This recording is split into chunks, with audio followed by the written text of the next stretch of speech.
supposed to do it, Dad. They want us to do it this I don't know that way. Why would they change math? Math is math. okay, Math Dad. is math. I'll just wait for Mom to get back. What? Welcome back. So in the last video, this is how the ladder system looked. So as you can see, the video, the animations look okay. It's a little bit floaty, but overall, it looks pretty good. And in this video, this is how the ladder system looks.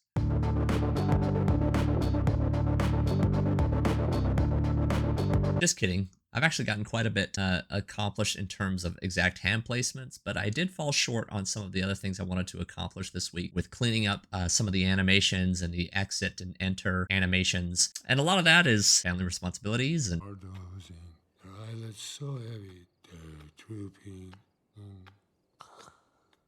Closing. The point is, everyone's hitting the sack. Everyone's getting the sleep that they lack. I do what I can. I think overall what I've been able to accomplish this week is actually pretty cool. And let's actually dive into detail about some of the mechanics that I came up with. When it comes to exact hand placements for ladders, you need to know the exact point at which to place each foot and each hand.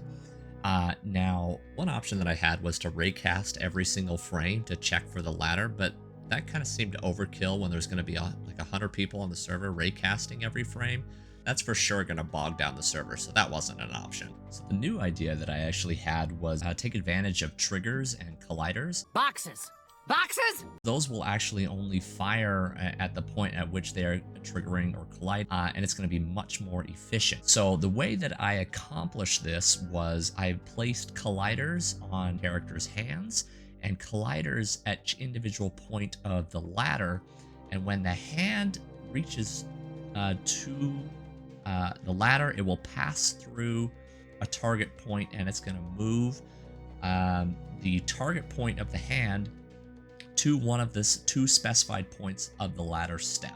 Now that that's done, I needed to worry about how to smoothly transition from a 0 weight to a 1 weight. 0 means the animation has complete control. 1 means wherever that target position is going to have complete control. So if I just say 0 and then snap it to 1, you're going to get this weird snapping motion. And so I needed to figure out a way to slowly transition from that 0 to that 1, but only at certain points inside the animation.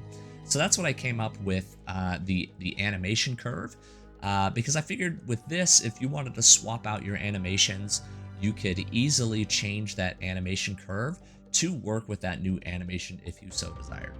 The hardest thing in this whole animation rig ladder setup was the positioning of these targets. As you can see, if I got positioned wrong, you snap to the wrong place. Rotations were weird. And in this particular one, the leg was kind of going all over the place. And it took a lot of tweaking and fine tuning, as you can see here, to get the feet and the hands in the right rotations and the right positions.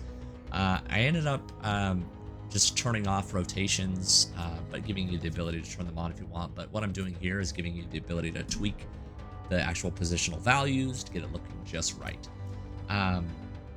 And this was kind of a common occurrence throughout the process, is arm weights would be all over the place and wouldn't be in the proper locations, and they would be jittery. But part of this is I moved to a state system, so everything is now based on state, enter, exit, whatever. But doing that broke a lot of original functionality, like being able to enter the ladder, and it produced other code errors that I had to solve. But after working through all that, I was able to actually have a working system. So here is that working system where this ladder is a little bit bigger than your normal ladder, and it's maybe a little bit too big for the animation. And this one, the ladder's way too big for your animation. And this one, the ladder's a little bit smaller than the animation, but the hand placements and feet placements are actually looking pretty good because they're not overreaching your animation. And then this is your normal ladder. As you can see, it's snapping to the ladder a lot more cleanly and looks a lot better. There are some issues you see here with the rotation and the exit, and the enter doesn't look super smooth. So that's kind of the next thing that I'm going to be working on, is cleaning up the rotations and the enter and exit. I know I said that on the first one, but on the first one I actually didn't have this with a state system. And now that I actually have it with a state system, the code is much easier to look at and clean. And I'm hoping it'll actually end up speeding up the process with all of this.